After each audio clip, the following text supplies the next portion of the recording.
Eu fui uma grande vergonha para o meu país neste mês de março com as minhas leituras e nesse vídeo a gente vai conversar sobre os livros que eu li, que foram poucos, e sobre algumas outras coisas que eu acho que são bem importantes, que dão continuidade, né, àquela nossa conversa eterna e contínua sobre a questão de manter o hábito da leitura de forma leve e saudável. Então, eu vou começar falando sobre as minhas leituras, porque foram só duas. Só um lembrete antes da gente começar, e esse lembrete é o seguinte: agora o clube de membros aqui do canal está ativo, então se você quiser fazer parte, receber alguns benefícios e contribuir com o meu trabalho, eu fico muito agradecida. É só clicar no Seja Membro, se você estiver usando pelo computador, ou clicar no link que eu deixei na caixinha de descrição, aí ele já vai te direcionar ali para a página de membros. O valor é super acessível, mas já me ajuda demais e, como eu falei, eu fico muito grata, porque essa contribuição é fundamental para continuar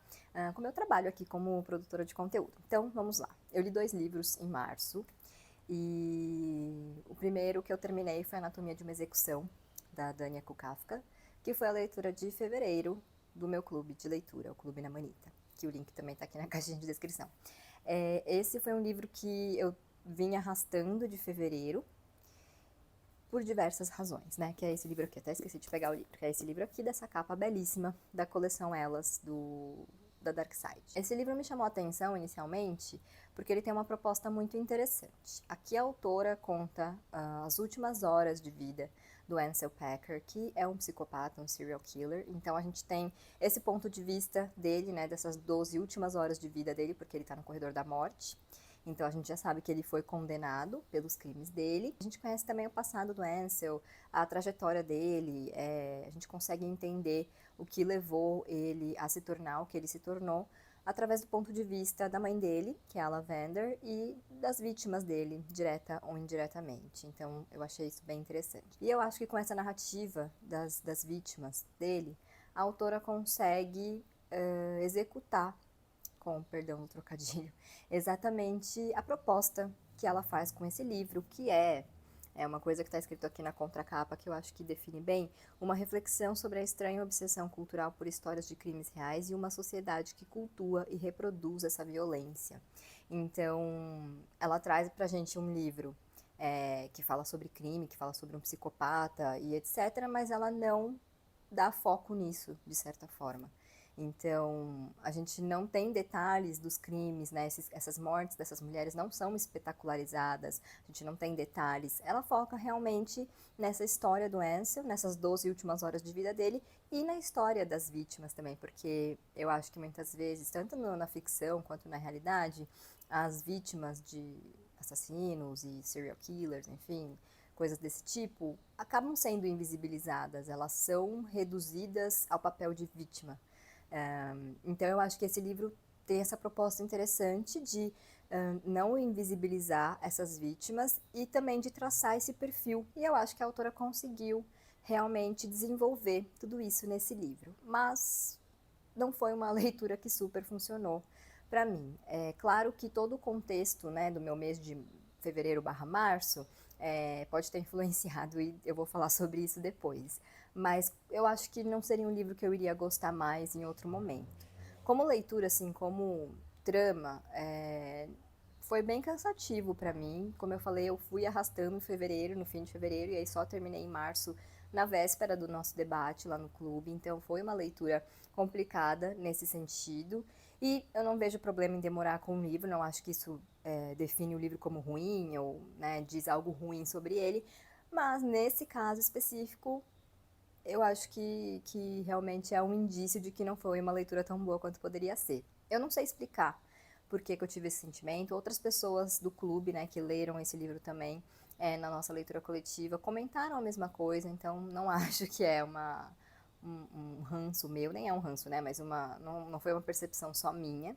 Eu gostei muito das reflexões que esse livro traz, especialmente sobre o papel da mãe na trajetória desse serial killer, né? As decisões que ela tomou, as escolhas que ela fez, se a gente não toma cuidado, a gente questiona. E claro que pode questionar, a questão não é essa, né? Mas se a gente se distrai um pouquinho, a gente pode muito bem cair nessa de realmente culpabilizar a mãe e esquecer que o pai dele, que era um homem extremamente violento e abusivo e tóxico, também tinha sua culpa no cartório, né? Então eu acho que esse livro traz essa reflexão interessante e também de todo o impacto que a mãe, o que a mãe faz, deixa de fazer, o que a mãe é ou deixa de ser, enfim, tem na vida dos filhos em qualquer circunstância. Então eu gostei dessas reflexões, também achei interessante como ela trouxe essa questão das vítimas, acho que fala um pouco sobre a culpabilização das vítimas também, não só a invisibilidade, mas a culpabilização também. Mas, no geral, assim, foi uma leitura que valeu a pena, mas realmente ficou bem abaixo do que eu esperava. E a parte do Ansel, que é narrada por ele, né, no ponto de vista dele realmente, que é quando ele tá no corredor da morte, ela é interessante, mas eu acho que poderia ser melhor também. O final é bom, eu acho achei bem intenso, mas eu acho que todo o resto poderia ter explorado muitas outras coisas. Mas como eu disse, foi uma leitura que valeu a pena.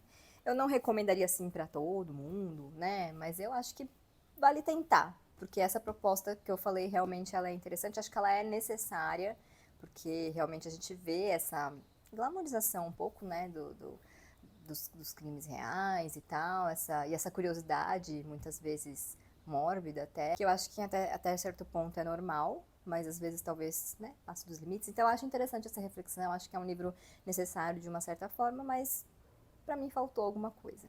O outro livro que eu li é uma sequência, então não vou falar muito sobre ele, para não dar nenhum spoiler sobre o primeiro, que foi Uma Noite na Livraria Morizaki, que é a continuação de meus dias na Livraria Morizaki, que eu li no ano passado e eu gostei muito, é uma ficção de cura.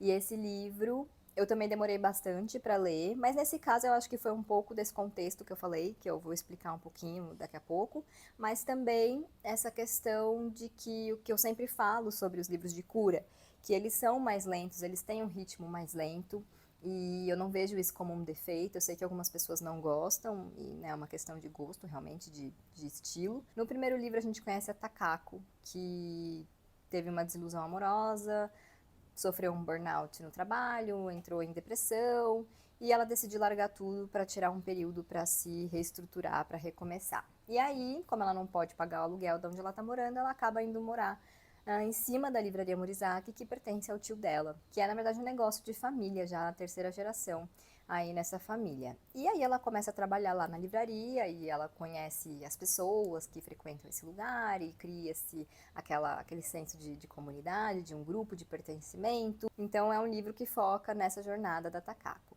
Uma Noite na Livraria Morizaki, a gente acompanha ela também, mas acho que, se não me engano, são 3 anos depois. E daí a gente acompanha um outro contexto. É um livro, como eu disse, ele é bem paradinho, bem mesmo, assim. Eu não achei um problema pela proposta do gênero, mas ele é realmente um livro bem devagar. E por que eu gosto disso nos livros de cura? Porque eu acho que eles mostram a vida acontecendo. Eles são, de certa forma, um chacoalhão pra gente, sabe? Eu acho que muitas das questões que a gente vê a Takako enfrentando ali durante esse segundo livro, no primeiro também, mas mais no segundo, são questões que fazem muito parte do nosso dia a dia e que muitas vezes a gente acha que não são importantes ou que são insignificantes e a gente não dá atenção e acaba virando depois uma bola de neve que a gente nem sabe por onde começar a resolver.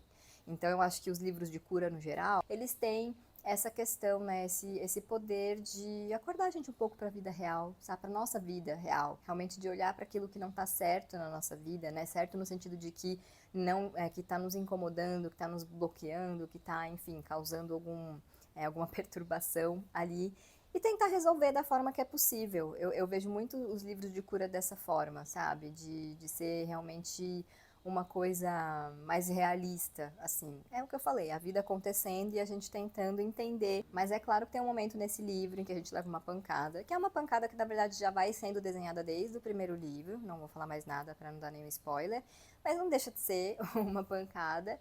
E traz reflexões, e é um momento intenso, tal, eu fiquei bem tocada, assim, mas no geral eu acho que esse livro merece elogios por essa questão que eu falei, de ser realmente uma leitura mais devagar, realmente eu vejo, assim, os livros de cura como uma pausa do nosso dia a dia, para que a gente possa justamente olhar para a nossa vida de outra forma. Com mais carinho, com mais calma. É difícil, eu sei, desacelerar na rotina que a gente leva, mas eu acho que cada vez mais tenho mais certeza que isso é necessário, que isso é muito importante pra gente. Então eu gostei, assim, não foi uma leitura arrebatadora, mas eu acho que ela foi gostosa nesse sentido de ser realmente mais calminha e trazer ali algumas coisas que eu pude também traduzir para minha vida real. Então foi uma boa leitura também. Aí o que aconteceu, né, nesse mês de março? Eu tive dois problemas em fevereiro/março. O primeiro, eu comecei a ver This Is Us. Não sei se vocês já viram, se não viram já fica a recomendação, sem spoilers por favor, porque eu estou ainda na terceira temporada, tá? Mas eu na verdade tinha visto 2 episódios em 2019, mas eu gostei, mas eu chorei muito, eu sofri muito. E naquele momento da minha vida não foi um sofrimento legal, entre aspas, né? Porque não tem sofrimento legal, mas não foi uma coisa que que foi uma válvula de escape pra mim, foi pesado. E aí eu falei, bom, não estou pronta pra assistir essa série, deixa pra lá. E aí, nesse meio tempo, né, depois disso, muita coisa mudou na nossa vida e na minha vida, né? Pandemia, gravidez, maternidade, a perda do meu pai e tudo mais.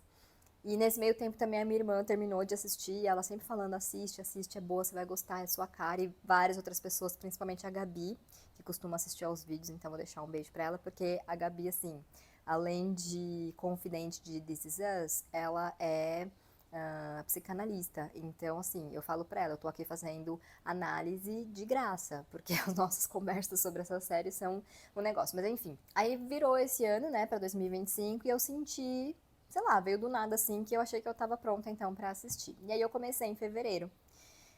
E assim, acabou com a minha vida, né? Porque eu fiquei obcecada, assim, todos os episódios da primeira temporada, absolutamente todos, eu chorei. Mas foi um choro bom de descarregar, sabe? Dessa vez foi isso, realmente, não foi uma coisa pesada. E aí eu fiquei muito obcecada com uma coisa que eu queria descobrir. Quem assistiu vai saber, eu acho, que é.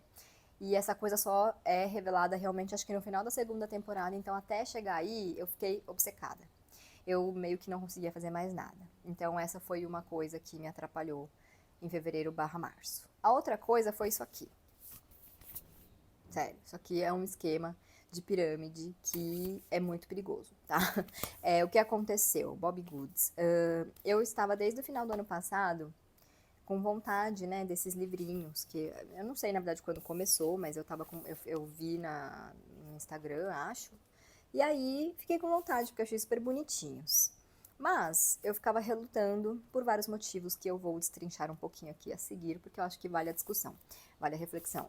O primeiro motivo, na verdade, assim, eu queria por quê? Porque eu estava em busca de um hobby, de algo pra fazer que não virasse uma produção de conteúdo, que me deixasse com a mente lisinha, sabe? Era isso que eu queria. Porque assim, eu tenho a leitura, mas a leitura é um hobby, eu considero um hobby ainda pra mim, mas também é trabalho, então as coisas se confundem muito. Eu gosto de assistir série, filmes, mas tá, eu queria outra coisa, eu queria algo que eu pudesse fazer ativamente. E aí eu até cheguei a perguntar no Instagram o hobby das pessoas e o que elas faziam pra relaxar e tal, mas nada me chamou assim, né? Hobbies muito legais, mas nada me chamou. E aí eu me interessei por isso aqui porque lá em 2011, não sei se vocês vão lembrar, mas bom, foi a primeira febre de livro de colorir que eu lembro pra adultos, né? Que foram as mandalas. Eu comprei, eu colori um livro inteiro, só que o que acontece? Eu aperto muito lápis, então eu fiquei com tendinite, literalmente, de tanto pintar.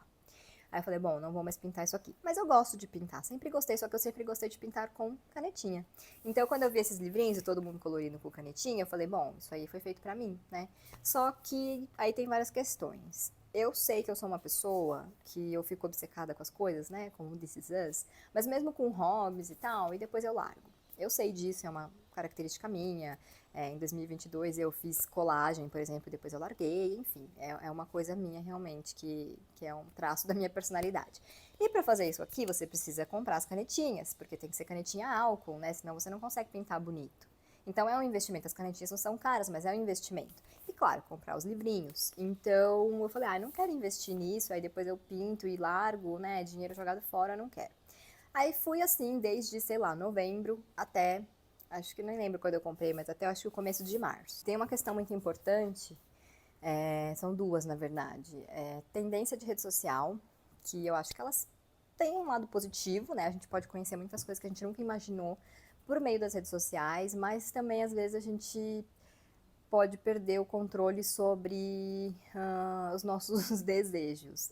Então, né, a gente vê ali as pessoas fazendo e a gente também quer fazer e tal, e muito legal, mas não dá pra gente fazer tudo, não dá pra gente ceder a todos esses desejos e impulsos, né? Então, a minha reflexão era muito sobre se eu tinha tempo para qualquer hobby, mas eu queria usar o tempo livre que eu tenho para fazer isso, né? Essa era uma dúvida. Só que tudo isso eu só ia descobrir se eu comprasse, se eu realmente fizesse. Então eu fui resistindo, até que aconteceu? O Julian começou a ter interesse de pintar. E aí a gente pegou umas canetinhas à base de água mesmo que eu tinha em casa, compramos livrinhos de colorir e ficamos, né, juntos pintando. Quer dizer, ele rabiscando e eu pintando. E assim, eu amei pintar. Mesmo com as canetinhas erradas, né? E aí eu falei, bom, então talvez eu realmente queira, não sei. Refleti mais um pouquinho até que eu cedi e comprei um livrinho e comprei um conjunto de 80 canetinhas. Agora tá caro, mas quando eu comprei foi R$ 60. E assim, eu tô amando, não sei quanto vai durar. Pode ser que dure muito, pode ser que mês que vem eu já diga pra vocês que passou. Mas eu tô amando colorir. Tá sendo muito terapêutico. Era bem o que eu queria, assim, de deixar, né, a mente lisinha, de não acaba evitando que eu fique muito tempo no celular.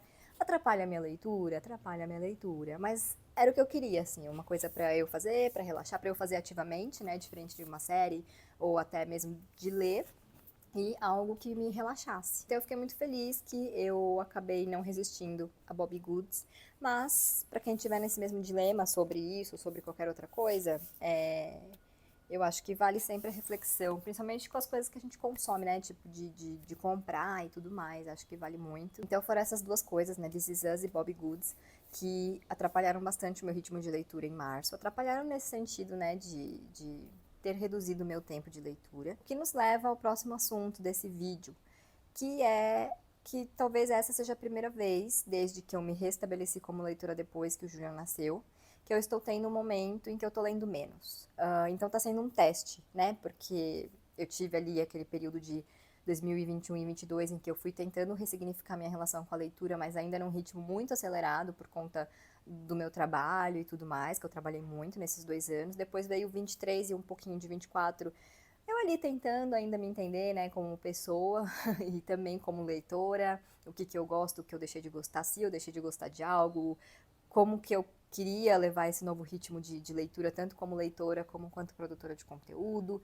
Então eu acho que esses 2 anos, né, 23 e 24, foram muito voltados para isso. E aí, ainda em 24, eu me reencontrei e realmente acho que estabeleci, entendi essa nova leitura que eu sou e esse novo ritmo de ler e de produzir conteúdo também.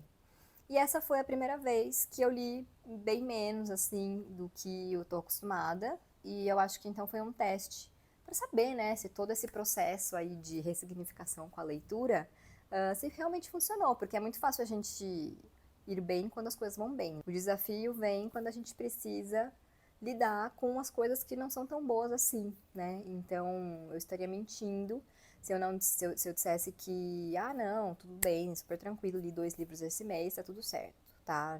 Não foi assim, ai, nossa, super normal, não foi. Mas, por outro lado, eu acho que como eu, na verdade, não é que eu empaquei no livro, embora eu tenha empacado um pouquinho em Anatomia de uma Execução, mas enfim, não foi que eu fiquei de ressaca literária ou que eu não tive vontade de ler. Eu simplesmente usei uma parte do tempo que eu estava usando para leitura para assistir This Is Us, para pintar Bobbie Goods. Eu acho que isso me deixa com uma sensação mais tranquila, assim, de que eu só investi o meu tempo em outras coisas. E que tudo bem, que faz parte. E que foi ótimo, tem sido ótimo assistir a série, tem sido ótimo pintar. Então, são investimentos que também estão valendo a pena. Mas, sim, em muitos momentos eu olho e falo, nossa, eu li super pouco.